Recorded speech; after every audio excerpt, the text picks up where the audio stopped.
Hey, are you struggling with creative ways to show up on social media?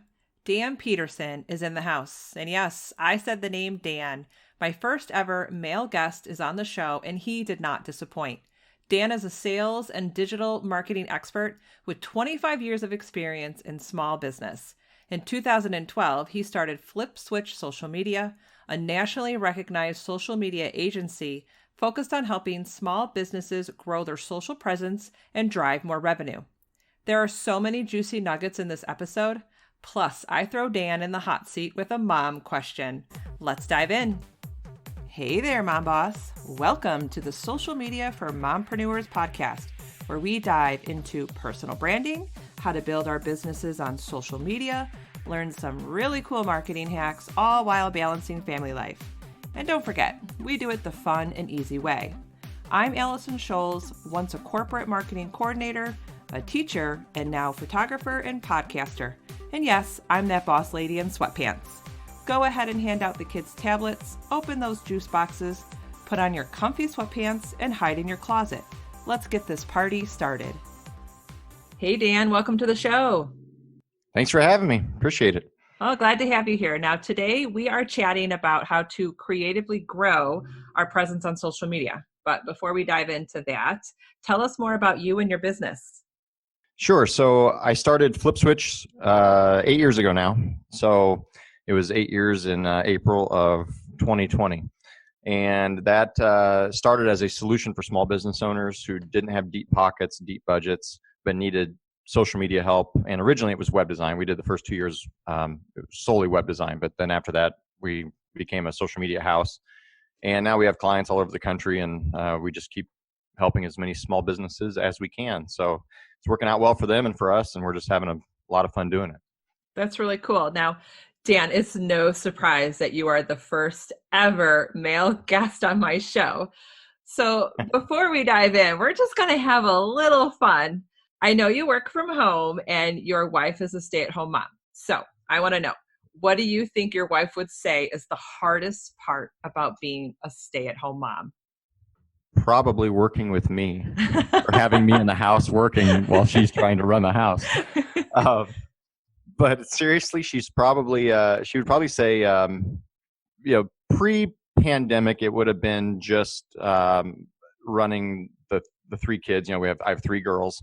10, 8, and 1, and just keeping them on schedule with all of their different activities and all the stuff that they do is a full-time job that, we all know being a stay-at-home mom is the hardest thing really you can do. It's just such a hard job, and she does such a great job of it. But other than that, kind of seriously though, working with me in the house is a struggle. It's hard to have that, to keep the kids quiet, and try to keep them, especially right now with everybody being at home, trying to keep them out of my hair, and I'm trying to stay out of their hair. And it's a hard thing to do, but we're making it work.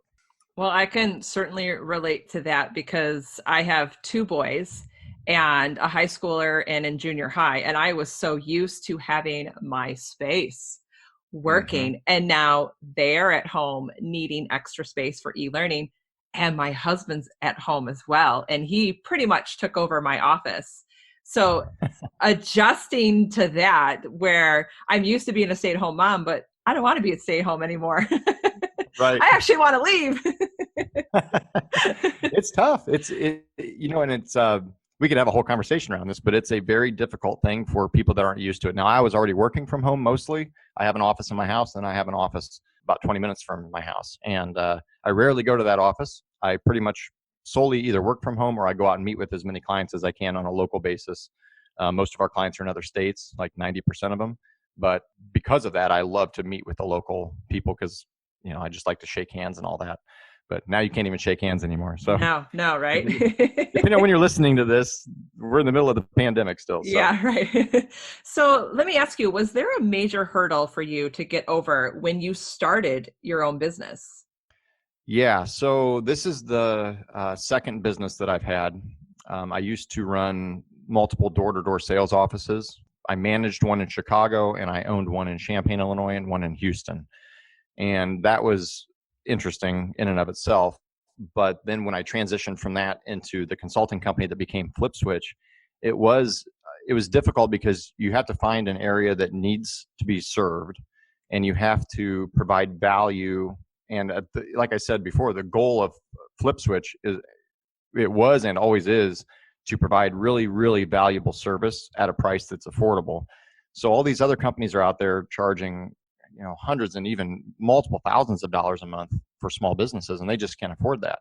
So we tried to find a different way, and the biggest hurdle, I think, was trying to find the perfect price point, which I don't know if you ever really come up with that, but I think we've settled on that area now. But that was a difficulty in the beginning because nobody knew, and still don't know, what social media is worth. So it's easy to put a price tag on something that's intangible, and you can say, well, this takes us this many hours to do, or it's like, what is that worth? So there's a lot of price gouging in our industry, and I am not ashamed to say that there are a lot of companies out there that are taking advantage of the lack of knowledge of business owners. We try to make our money in volume, and that's been the goal since day one. So that was a big hurdle. The other thing would be providing a streamline system for ourselves to work within, so that streamlined structure as a business owner, to come up with that and figure out a way to be profitable and be really on top of all of our client cases without costing us so much overhead that we couldn't do it at the price point we wanted to do it at. So those are probably the two biggest hurdles. But and I'm sure, I'm sure so many entrepreneurs out there can totally relate, especially going back to pricing. That is a huge struggle for so many, because we want to serve, we want to help, and we're so proud of what we've built. But then when you have to flip the switch and say, now I have to charge for my time, that's really hard to do, no matter where you're at in your business or how little or how big that price point will be. So you're not the only one. Right. Well, now here's something funny too, Allison. So when we started, our pricing was too low. We actually had a hard time getting business because people didn't see perceived value at our price point. So we actually have raised the price 2 or 3 times in the first few years. Now we're settled on a price. We don't raise it. I always say, like, we're not the cable company. We're not going to keep jacking up your rates. But the first couple of years, we had to figure out, why are people not perceiving there to be any value in this? It's like, well, and somebody finally flat out told us, it's like, well, there's no way you can do everything you say you're going to do at that price point. And that hit home for me. And I was like, wow, so I guess we'll charge double. So we increased our price by a little over 2x, I would say 2.5 times what we were charging. And then people were like, oh, I'll pay that, because there's obviously perceived value there.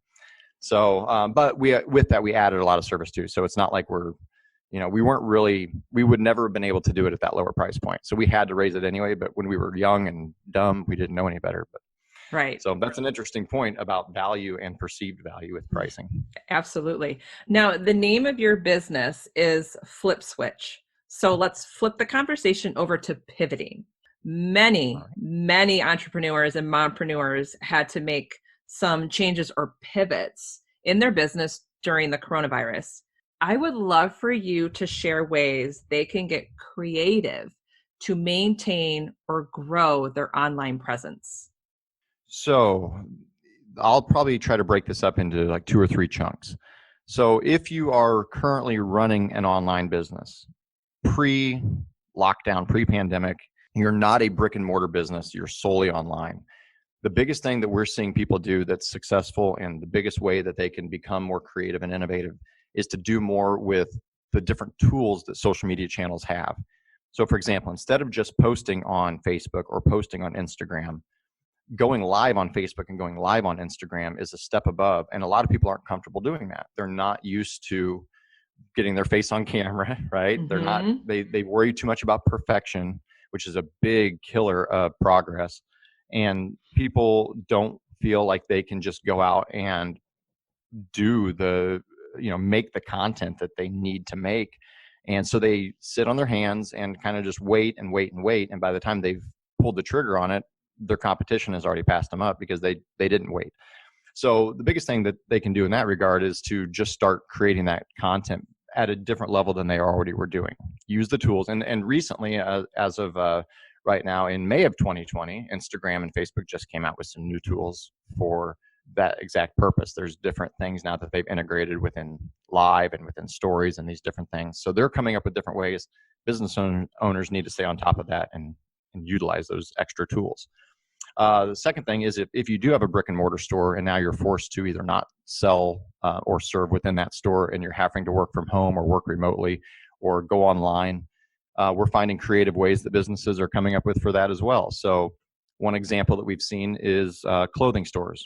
There is a small family-owned boutique clothing store that's here in Chicagoland, and they always were brick and mortar. They didn't really sell online, but what they started doing is running Facebook Live and Instagram Live videos where they would walk through the store, they would show their clothing and talk about it, almost like an infomercial. It's like, here we have this, bright yellow dress with lace and whatever. You can tell that, I don't buy dresses very often, but they go through the store and they showcase some of their items, and people can actually pick out that item and say the size that they want, and the business can ship it to them and they can come up with that sales process right there on the fly. So taking it a step beyond just e-commerce, we're seeing business owners get really creative with some of the ways that they're starting to sell through social media channels. And that's a big plus, because here's what's going to happen. When everything gets back to whatever the new normal is and people can start shopping again, you're going to have your old way of doing things, which worked for you for years, and you're going to have the new way that you had to start doing. And then you combine the two, and now you have two sales processes that are potentially going to double or triple your revenue once you get back to that normal. So I think that what the point of, we have this Pivot Don't Panic campaign. I talk about it all the time. And it's #Pivot Don't Panic. And we talk about how businesses get creative and innovative. And one of the things that we're seeing and hoping for is that businesses use these tools and their new ideas and their creativity right now to help them get through this time, but then add that to what they were already doing and come out ahead on the back end.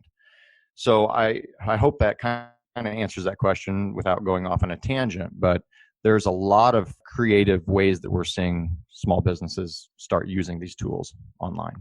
And what would you say to someone who immediately they're thinking, well, I'm not a creative person? How would you respond to that? Because I can guarantee that is floating in some of our listeners' minds right now. They're like, well, I'm not creative or I'm not innovative. Okay, so two ways. One is to cheat. So here's what I mean by that. Go online, find people in your industry, find other businesses in your industry, and pull off of their ideas. If it's somebody that's 8 states away, nobody is going to know that you pulled their exact idea and started using it in your business in your town. If you have a larger scale business where you potentially are going to sell, let's say, nationally to people, and you really have a presence where you could be seen as copycatting something that's really specific, then you might need to tweak it a little bit. But honestly, the chances of that are slim to none. So don't worry about utilizing what other businesses are doing. Go ahead and find what's working for them and use it. There's nothing wrong with that. People do it all the time. People have done it since the beginning of business. I mean, there's all kinds of things that businesses have done forever where they pulled from other ideas. But that's a big thing that we're already seeing businesses do, and we're recommending that some of our clients even do it. It's like, hey, you know what? To get creative and to find other ideas, see what's working with other businesses. So that's one thing. The second thing would be to speak with other people in your small circle. So speak with family members and friends and tap into their brains and say, hey, you know me, you know my business. I'm really struggling to be creative. Do you have any ideas? Like, if you were a customer, what would you like to see from me? And to take this actually a step further, for like a third point, you could run online polls, run a Facebook poll or an Instagram poll asking, what would you like to see? The biggest thing that people don't do enough on social media is listen. They don't listen to their audience. And if there's one key point out of this whole conversation that we had, this might be it right here. Absolutely. Listen to your audience. They will tell you what's working, what's not working. They will tell you what they'd like to see and what they don't like to see. And sometimes they might not tell you directly. You might have to read between the lines and look at data and say, oh, well, these posts are not performing well. Why is that? It must be because that's not a popular type of thing in my channel or whatever. But these other posts are just killing it. People really love it when I go out and do these live videos or when I do this or that. Double down on that. Throw out the stuff that doesn't work. Double down on the stuff that does work, and then rinse and repeat. And we do this at Flip Switch. We A/B everything. We do A/B testing. So you post type A and type B. Which one works? Keep that one. Get rid of the other one. Then do A and C and keep the one that works and get rid of the other one. And back and forth for months and months at a time. And that really is effective. So. Well, thank you for saying listen to your audience, because I hear over and over from frustrated entrepreneurs, and they'll come to me and say, social media is not working for me. But I'll look at their stuff and I'll say, well, you have the second part right, the media, because it's just a billboard of all your things. But they always forget about the first word, social. Right. That's what social media is. Be social, which means you need to interact with your audience. It's not about you just blasting your billboard out there and expecting people just to flock to you. 100%. And it's a combination of being social and listening, and you have to have that back and forth conversation constantly going, and you have to constantly ask for feedback if you want to grow your presence on social media. That is 100% correct. And we talk about this all the time. In fact, you took the words right out of my mouth. I've said it. I do a lot of seminars and a lot of lunch and learns and stuff. And one of the things I say a lot is the key word of social media is social. You're supposed to be interacting with people. You're supposed to be engaging and most of all listening for that feedback. And again, sometimes it's not an actual verbal or typed out piece of feedback. They're not necessarily commenting and saying, here's what we like and don't like. Sometimes you just have to go from a data-driven perspective and really look at your posts and compare that type of content. Look at everything you put out and see what's working and keep what works and get rid of what doesn't. So sometimes listening is a little more active than just literally looking at what their comments are. But you're 100% correct. So what is your best piece of advice you can share with moms who are feeling stuck growing their online presence? Well, I think that the hardest thing right now is overcoming some of the mental hurdles that people have, whether it's pre or post-pandemic, or if you're in the middle of this and we're listening right now. It's really been an issue without even just what's going on in the world right now. People have always gotten in their own way, right? So I think some of the biggest things that we tell people is go ahead and just start doing, and don't let the lack of perceived creativity or lack of perceived value or whatever your hurdle is, your mental hurdle, thinking nobody's going to want to see my post, nobody's going to want to interact with my brand, nobody's going to want to buy my stuff, whatever the case is, get those mental hurdles out of your way, because that's the first step. Once that's gone, then you can just create with freedom. And the biggest thing is create. Just put out content in waves. Put out as much content as you can that's correct for your type of brand and your audience. Obviously, you don't want to go overboard, but most people don't even scratch the surface. So before you start thinking you're overposting or anything, just start posting. You're probably not putting out even a quarter of the content that you should be. So get out of your own way, start creating content, and then look at the data and take that data and build your campaign ongoingly around what you're looking at. So if you're seeing that these types of posts, and I've said it just a minute ago, but if you're seeing that certain types of content are doing well, keep up with that, because that's a perfect example of what's working for you. And then do away with the stuff that's not. And that's a good way to use data to get out of your own way as well. So go ahead. I think I think that's a really good point, Dan, because when you said get out of your own way and start creating data or creating content, I think a lot of us, I'm sure you'll agree with this, we are so overwhelmed with so much content that the problem is, I think, and I was stuck in this too, I think the problem with social media and entrepreneurs is we are consuming so much content that we are not creating enough of our own. And that's where the mental blocks kind of come in. So that's when you almost need to put your blinders on and stop consuming so much content and create your own and just keep putting it out there. Yes. And another thing that I would add is compartmentalizing. So as a stay-at-home mom, for example, if you're working in your business and you're at home and you have kids and you're trying to deal with the family structure and the business structure, you really have to separate the two. And moreover, you need to set yourself up for success in your business by having a literal compartmentalization in your home. So what I mean by that is mentally you have to do it, but physically you need a workspace that allows you to separate yourself from the kids, from the family, when you get that time, whether dad's coming home and watching the kids and you take that 30 minutes or an hour to do what you need to do, or it's nap time or playtime or whatever the case is, you have a set space in your home where you are able to get away. It's fairly soundproof, so you're not interrupted. And you set up that structure at home to say, okay, look, kids, mom is doing this right now. I need you to, it's very important that you don't make noise or you don't come interrupt me because I'm on an important call or whatever the case is, but you set those expectations.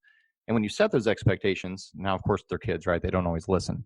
But over time, it really does work to a certain degree. I mean, I have to do this at my home, right? I have kids in the background. They're yelling, they're fighting, they're carrying on. You have to set those expectations and allow yourself to have the opportunity to be successful. And that takes away a lot of stress once it starts working and you figured it out.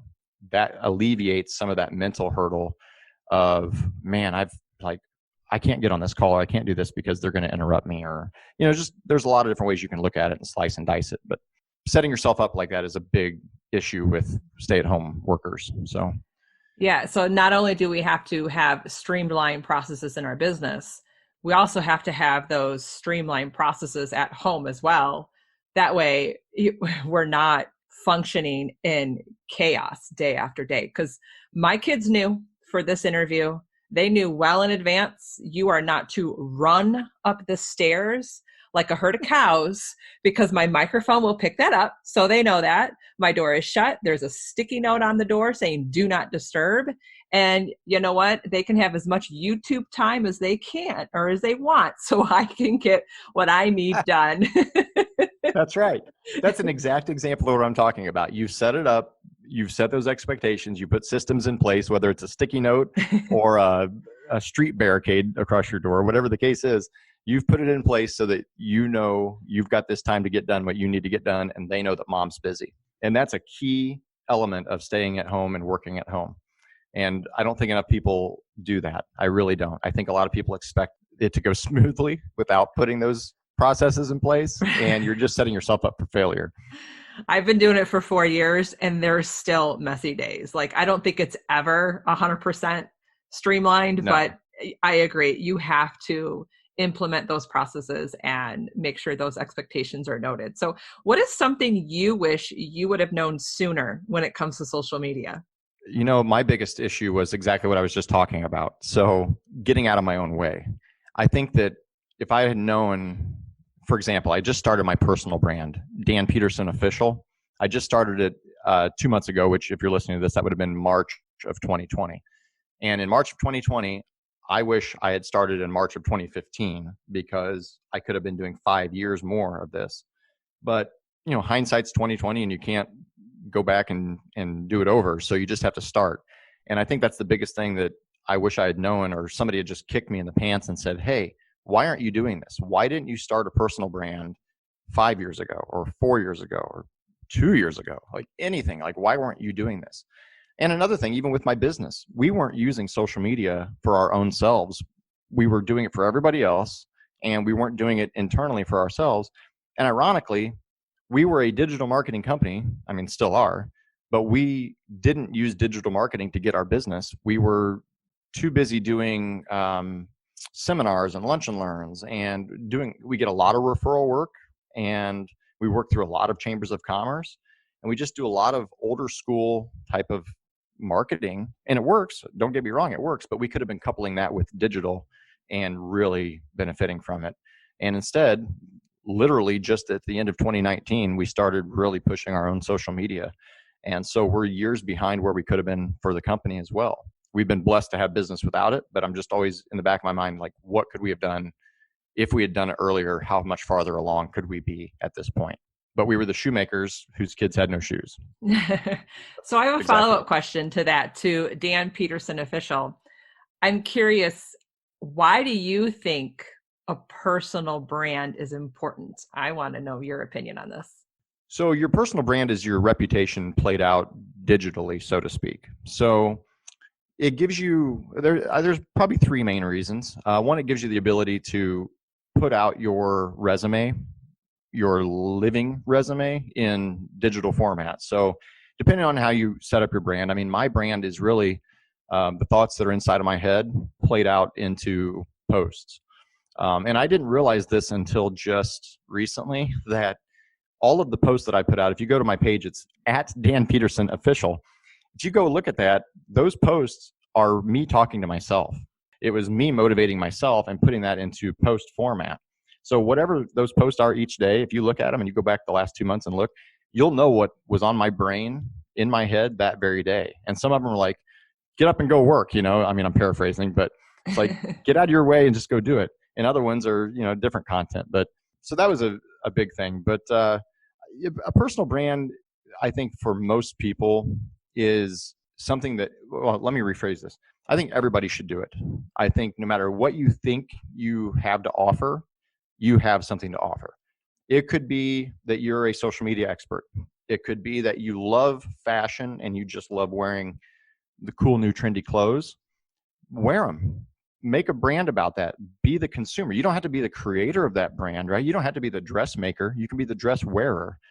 And you can put on that pretty dress that you like, and you can go out there and show it on your social media channels and build that brand around yourself. And you never know where that might lead. You might hit the right post at the right time with the right viewer who's like, wow, like she'd be perfect for our company. Let's make her a brand rep. And next thing you know, 3 years down the line, you've got 10,000 followers and you're making money to just put on and take pictures of yourself in that dress that you would have worn anyway. And just little things that people don't realize there's so much power in with social media these days. I hope that kind of answers the question. I know we go off on tangents there, but there's a lot of reasons that people do it. For me, it was getting the creative side out of my brain and into a post format where other people can see it and try to help others.